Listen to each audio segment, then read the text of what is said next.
Hey everybody, Realtor Jeff Brower here. Today I am out at the Marblehead Lighthouse. I've got my buddy Skipper here. He's hanging out, chewing on a stick. I'm out here on this beautiful November day. It's the end of November, November 30th, 2023. And I'm out here today interviewing a gentleman that actually used to live in this structure, the Lightkeeper's house. Back before it was a museum, it was a duplex that housed state employees. And the guy that I'm interviewing today is none other than my dad, Jim Brower.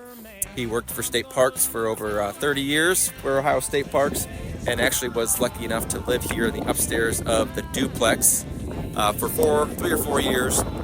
So I've been wanting to interview him for a while and see just what he wants to tell us, where the story goes. So I'm gonna show this interview now. And if you guys like these Shores and Islands videos, I also do a lot of drone photography in the area around the islands. So if you would do me the honor of liking above or below or following my YouTube and Facebook pages, that would help me out a lot, and let me know where you guys want me to go in video next. Hope you guys enjoy.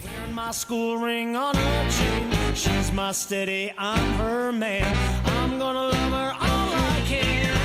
This day is ours. Won't you be mine? This day is ours. Please be mine. Gonna cruise her around the town, show everybody what I found. Rock and roll with all my friends, hoping the music never ends. This day is ours, you be mine. This day is ours, please be mine. Hello sunshine, goodbye rain. She's wearing my school ring on her cheek. Hi Dad. Hello. So I've been wanting to interview my dad here for a few years and just kind of ask questions about what it was like to live here at the Lightkeeper's house in Marblehead, and what it was like here in the wintertime when he lived here, and a little bit about his career in state parks. So we're just gonna keep this really informal. We're gonna do a walk and talk. So we're just gonna walk the grounds here, point out some things. So when did you actually live here? Well, I lived here back in 1977 through 1979, and I was given the opportunity to live here because back in the 60s, the state took possession of the Lighthouse Keeper's house and the property here that we're standing on, which it has greatly changed in many ways since it's been kept up to become the state park that it is now. But I was given that opportunity, and for the first 6 months that I worked, I was working at East Harbor State Park. I was able to be a part of a group of state park employees that came in to renovate the home. The home had been sitting empty for about 15 years, so it was kind of run down. And so we worked on this thing, and after about 6 months, they made it habitable. And of course, being habitable was important to me. I was in the upstairs apartment, and the downstairs apartment was occupied by the then assistant park manager, Steve Bennett, and his wife, Karen. And so they had the downstairs apartment. Of course, at that point in time, the state was not in possession of the lighthouse itself. So it was kind of cordoned off with a big chain link fence around it, and it was operating, but it was maintained by the Coast Guard at that point in time. So the state just had control of the house and the grounds around it, and so it ended up being obviously a very unique place to stay and live. And I lived in this house here for about 2 years, and before I ended up being transferred up to another state park, Maumee Bay, up in Toledo. So, and like I said, at that point in time, the lighthouse was just, it was slowly, degrading as well. And of course, there were no tours and no access to it at all. And but it was still a very popular place for people to come and hang out on the grounds around the house. People could walk right up and look right in the windows downstairs to see what was inside. And Assistant Park Manager Bennett and would be looking out the windows at people coming up. And so we had a lot of activity around the house that, of course, people were curious about it. And Eventually, they put fencing around it to kind of establish a little privacy in there for the residents, because there were other people that lived in there after I was in there. Of course, the use that they're using it for now is this Historical Society Museum is a wonderful setup. They've done a beautiful job of bringing this thing back to life and making it available. And of course, having the entire lighthouse under the control and maintenance of the state park system has just been a wonderful opportunity. So I know that you met Mom while you were living here. Tell us a little bit about that and what she did. Well, when I came up to the park, of course, being a young single park officer, one of the first places I was exposed to was the beaches at East Harbor, which was a monstrous long beach system, still there today. And so I got to meet all of the staff in the park. And so my wife Judy, who at that point in time was a head lifeguard, and me having come from the background of being a lifeguard as well, we had a lot in common. And so, you know, we struck up a friendship, and of course it has expanded from there. Let's skip over the courting years, because I don't want to think about what happened in the upstairs here. I ended up about 9 months commuting back and forth every day as I started my duties as a park manager up at Maumee Bay.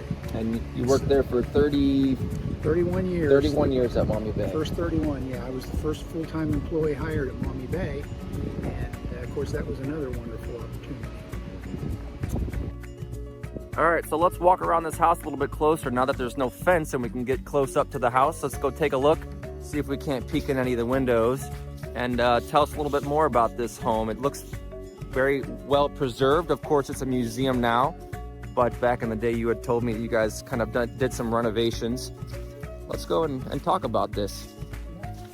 Well, it really does look pretty much like it did after we got done doing renovations. Of course, there wasn't any elevator out front here, but that in fact was the front door, and that was utilized pretty much by the downstairs resident.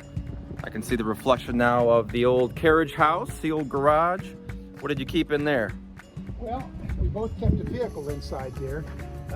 It was a good idea to try and protect your vehicles out here because of the weather that we did have.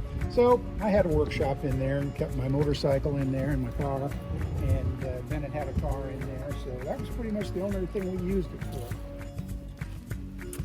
So was there a basement? It looks like there's a couple windows down there. Was there a cellar or a basement? It's a cellar of sorts.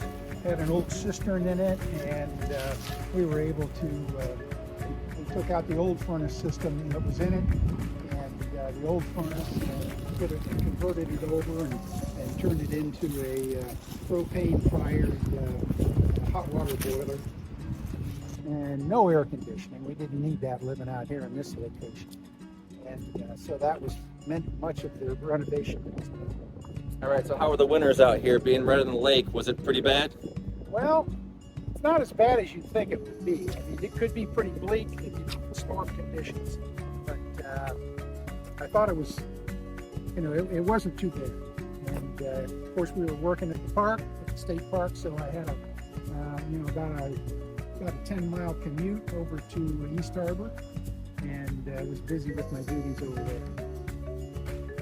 All right, so what'd you do for fun when you were out here? Did you guys ever do anything crazy when you were living here on the grounds at this house? Well, it was something where we were kind of, you could almost call it a glass house, because we had a lot of people that were always constantly coming out here as tourists to come and look at the facility. So we had to set a good example all the time. So It wasn't like it was our own personal property that we could do anything we wanted of it. So no, we were pretty reserved. And of course, Steve Bennett is the park assistant manager. He lived downstairs with his wife, and he was building a family at that point in time. So we kept it pretty quiet. Pretty quiet. Would you say my hair is thinning? Got that from you, thanks. Invest in a toupee company. Yours is going there too. Look at a hair. Oh, floofy. Happy days. Tuesday, Wednesday, happy days. Thursday, Friday, happy days. Saturday, what a day. Rocking all week with you. So how much did you pay for rent living here for the state? Well, at the time, my rent was, generally it was figured to be, they usually use a formula for rent. They'd figure out what local rent would be, and then we paid about a third of that.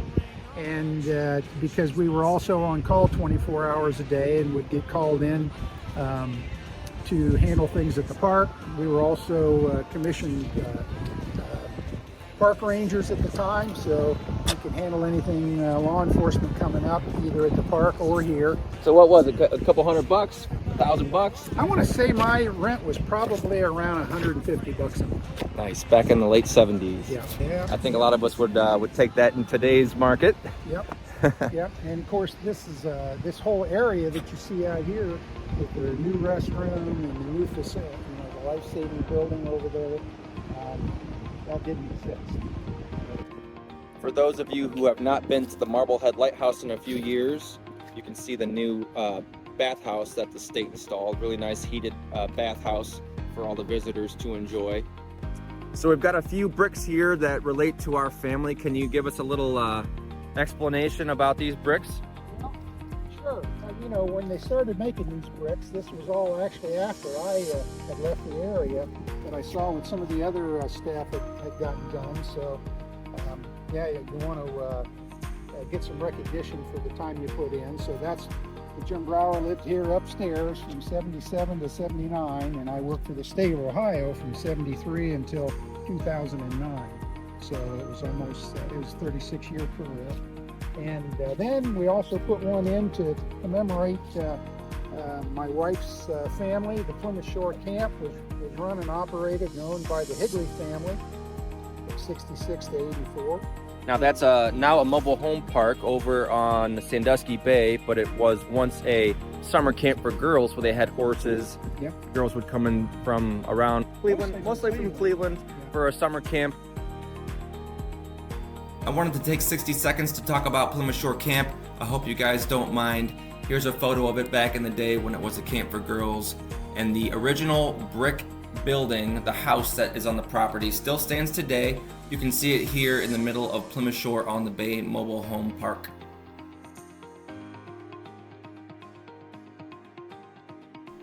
They had all of the normal activities that you would expect at a summer camp.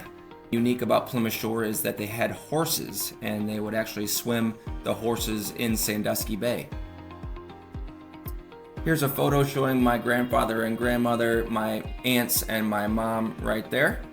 My grandfather actually went to Danbury High School and left to go join the war efforts in the Pacific. After his service, he came back and graduated from Danbury.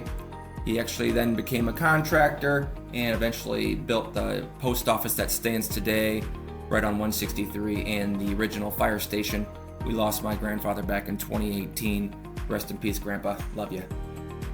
A lot of the girls that actually attended the camp started a Facebook group, so here's some pictures that they all share. Kind of cool that everyone has been able to get together and still share memories of the camp. Here's one last view of how it sits today. All right, and thank you for letting me take a little time to talk about that. Back to the interview with my dad. Yep, so they operated that. Let's go. We got one more brick here that has our names on it. Yeah, it's just a little bit, we wanted to have something to commemorate our two boys, so that's the way we stated it. Little claim to fame here.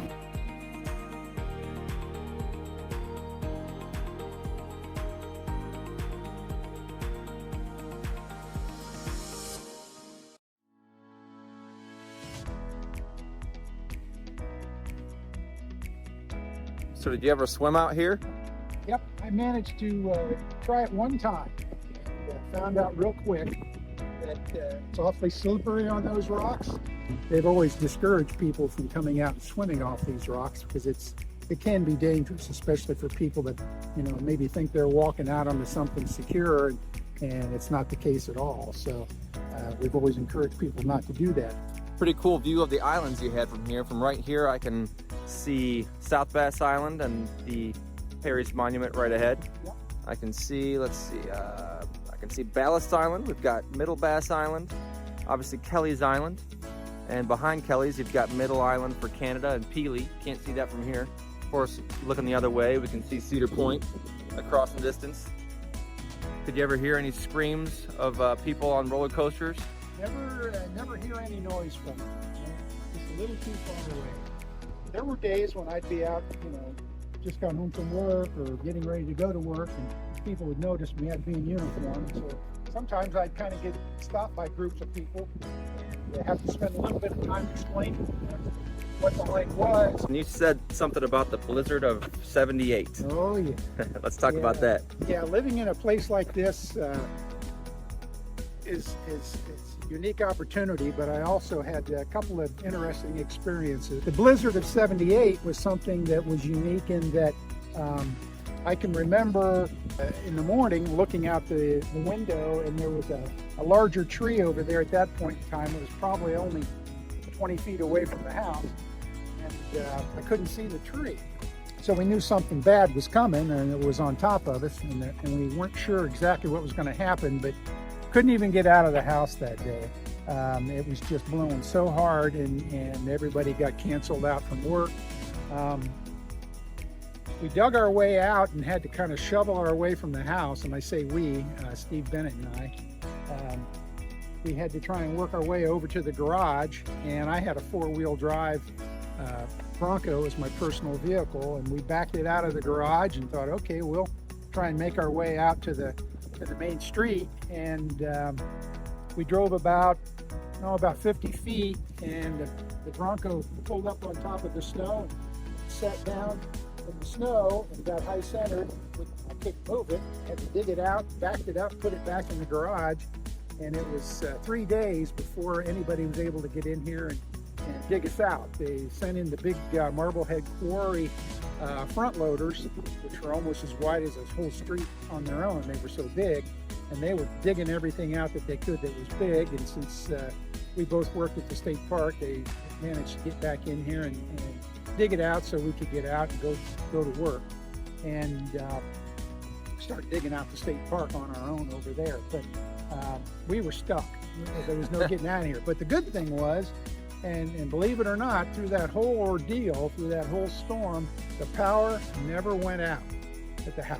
Had some heat And I did get asked to drive my vehicle across the ice one time, and a lot of people drove from Marblehead across Kelly's over here, and we could see them in the wintertime. They were still driving across the ice. We had good cold weather and good ice, more so than we have now. And so a lot of folks that were on Kelly's would drive across just like they did from Catawba over to South Bass Island.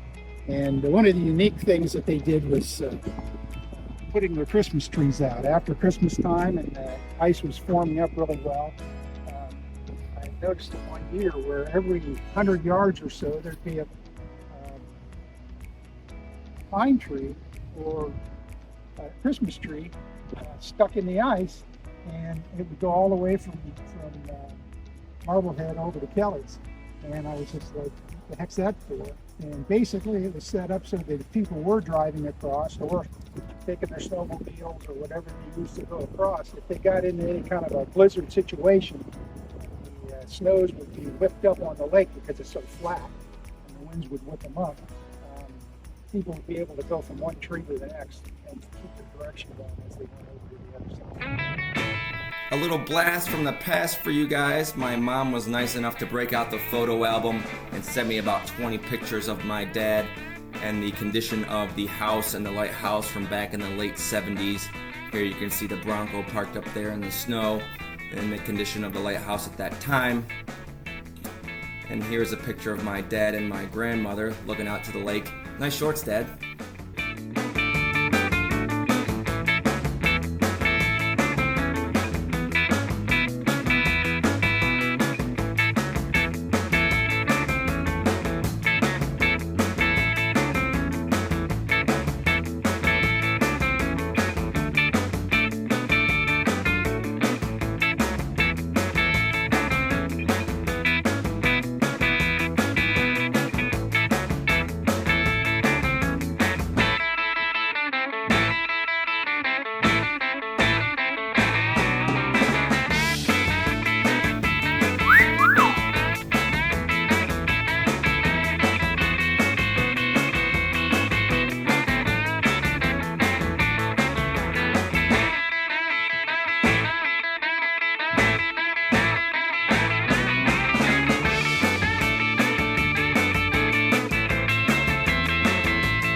So tell us some stories about the actual lighthouse itself.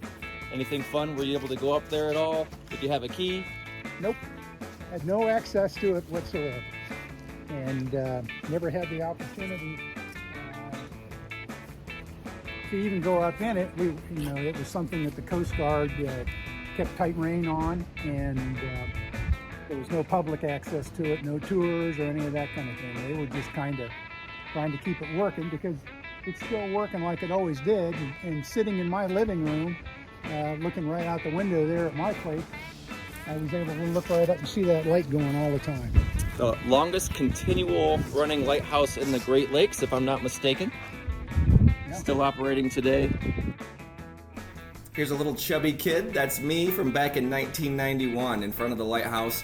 I was 3 years old at the time. And here's my dad making sure my brother and I don't go falling into the lake on a rough weather day, it looks like. A couple photos of the interior of the lighthouse in 1991. And we have a couple exterior photos from 1991 as well around the grounds. I have 4 photos I'm gonna put up on the screen next that are of the signage that's around the lighthouse that gives a little bit of the history of the grounds, the lightkeeper's house, and the lake. I'm not gonna read all these, but you can hit pause on your screen if you want to know the details or a little bit more history about the lighthouse.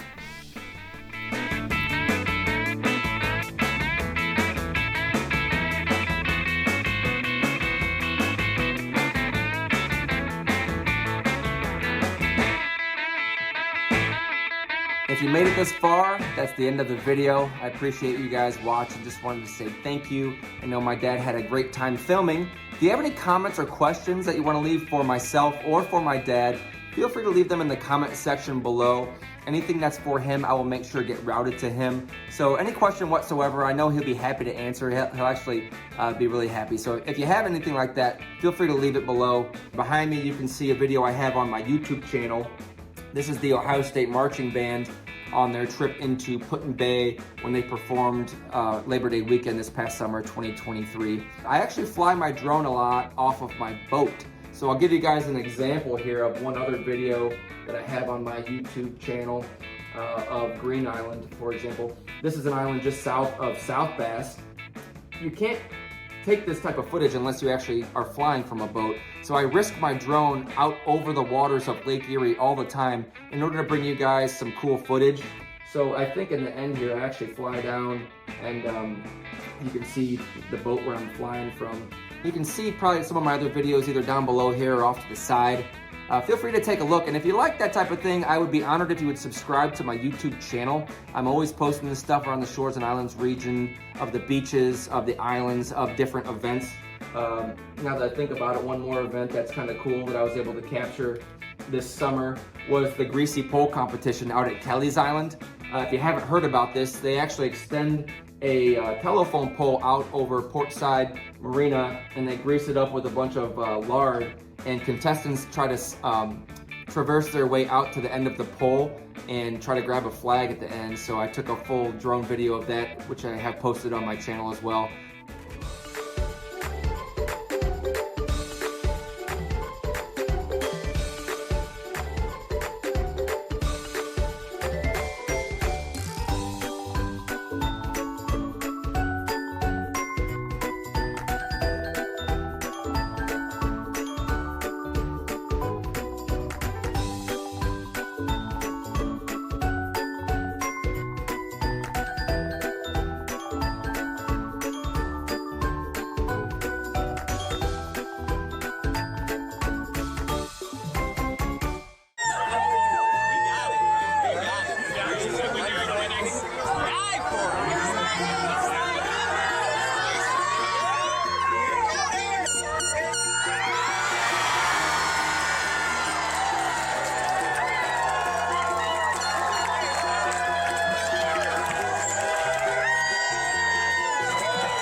One last thing I want to show you guys. I have a fireplace mantle here in my home that contains a lighthouse that I think you guys may recognize. I bought this fireplace mantle here in my home. And don't be alarmed, this is just a TV recording of a fireplace. I've got this cool fireplace mantle and it's got a hand-carved lighthouse on there, the Marblehead Lighthouse placard. I actually found this on Facebook Marketplace. There was a guy that lives over by Cedar Point on that nice causeway where all the homes are to the east of Cedar Point. He had it for sale on Marketplace, so I went over there and snatched that up. As you can tell, it's the Christmas season. Got the tree here. My lovely girlfriend was nice enough to help me decorate my house here, and got the nautical theme going on since we're right down from the lake. But anyways, I hope you guys have a Merry Christmas, a Happy New Year. Once again, any questions you have for my dad, feel free to leave them below. And I hope you guys have a great start to 2024. Talk to you soon. Bye. My school ring on her chain. She's my steady, I'm her man. I'm gonna love her all I can. This day is ours. Won't you be mine? This day is ours. Please be mine. Gonna cruise her around the town, show everybody what I found. Rock and roll with all my friends, hoping the music never ends. This day is ours. You be mine. You having fun? This day is ours. Please be mine. Hello sunshine, goodbye rain. She's wearing my school ring on her chain. She's my steady, I'm her man. I'm gonna